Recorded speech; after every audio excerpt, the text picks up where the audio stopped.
Assalamualaikum warahmatullahi wabarakatuh. Hello everyone, my name is Nadya Nurul Chotimah with student ID B1B125124. In this video, I will explain two types inflation, which are demand pull inflation and cost push inflation. I will also explain the multiplier effect, including consumption, investment, and tax multipliers, along with calculation examples. Let's begin with the concept of inflation.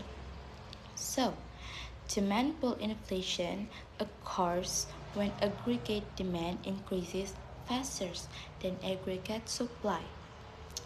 This means that people want to buy more goods and services, but producers cannot increase product at the same speed. Aggregate demand can increase due to several factors such as higher income, increased government spending, easy access to credit, and higher consumer confidence. When demand becomes too strong and supply is limited, prices rise. This situation pulls prices upward, which is why it's called demand pull inflation. Okay, we can see this graph. Aggregate demand shifts to the right from 81 to 82, and this shift shows an increase in demand while supply remains the same. As a result, the price level increases. For example, a common example of demand pull inflation happens during holiday seasons. People usually receive bonus or extra income. They spend more money on food, clothes, travel, and entertainment.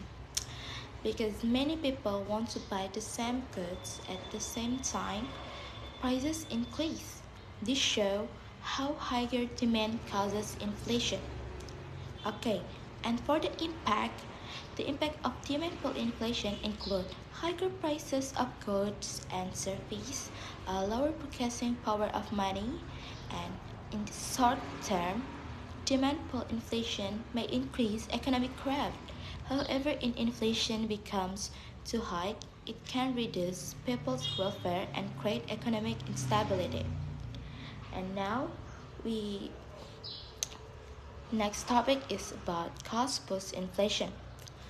Cost push inflation occurs when the cost of production increases, forcing, forcing producers to raise prices.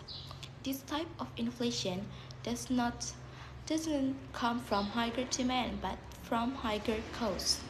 The increase in production costs may come from higher fuel prices, increased wage, more expensive raw materials, and higher electricity and transportation costs. To avoid losses, producers increase prices.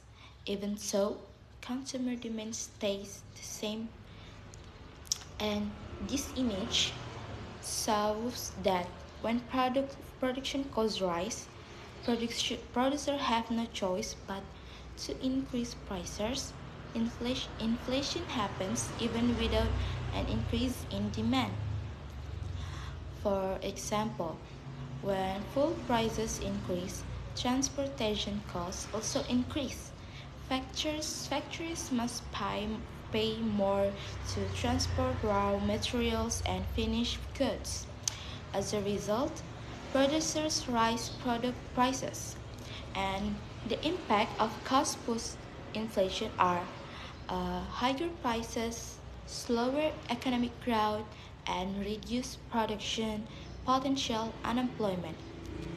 And this type of inflation is more dangerous because it happens alongside economic slowdown.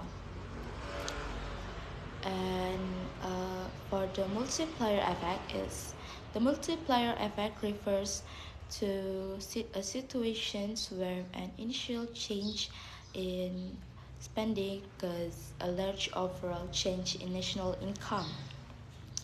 This happens because one person's spendings become another person's income. And we can see the picture.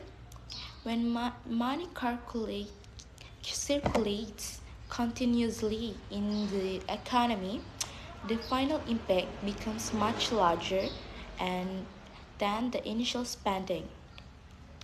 Okay, next, we can see the picture of consumption multiplier. Okay, we can ask, suppose the marginal propensity to consume MPC is 0.8, and what is the consumption multiplier and its effect on national income? And we can answer like, the formula for the consumption multiplier is the marginal propensity to consume is 0.8, and the formula is 1 divided by 1 minus MPC, and 1 minus 0.8 equals 0.2, and 1 divided by 0.2 equals 5. This means that if consumption increases by 100, national income will increase by 500.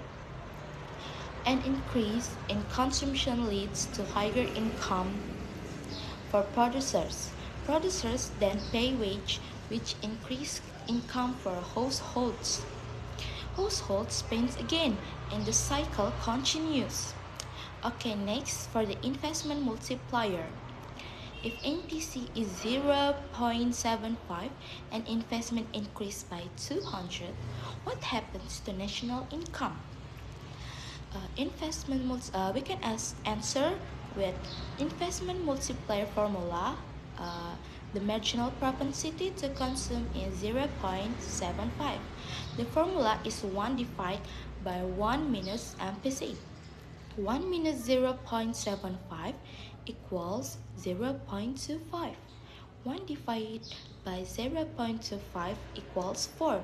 So, if investment increased by 200, national income increased by 200 times 4 equals 800. Investment creates job, income, and production. This income is spent again in the economy, increasing total national income. Okay, next and for the last is tax multiplier. We have a question like, if MPC is 0.8 and taxes increase by 50, what is the effect on national income? Okay, we can answer like the marginal propensity to consume is 0.8, and the formula is negative MPC divided by 1 minus MPC. Negative 0.8 divided by 0.2 equals negative 4. This means that if tax increased by 50, national income decreased by 50 times 4 equals 200. Higher tax reduce disposable income. Lower disposable income reduce consumption, which reduce national income. Okay, in conclusion, demand pull inflation is caused by high demand, while cost push inflation is caused by rising production costs. The multiplier effect show how spending affect national income. Okay, I think that's all from me. I apologize if I'm mistaken. Thank you for watching. Wassalamualaikum warahmatullahi wabarakatuh.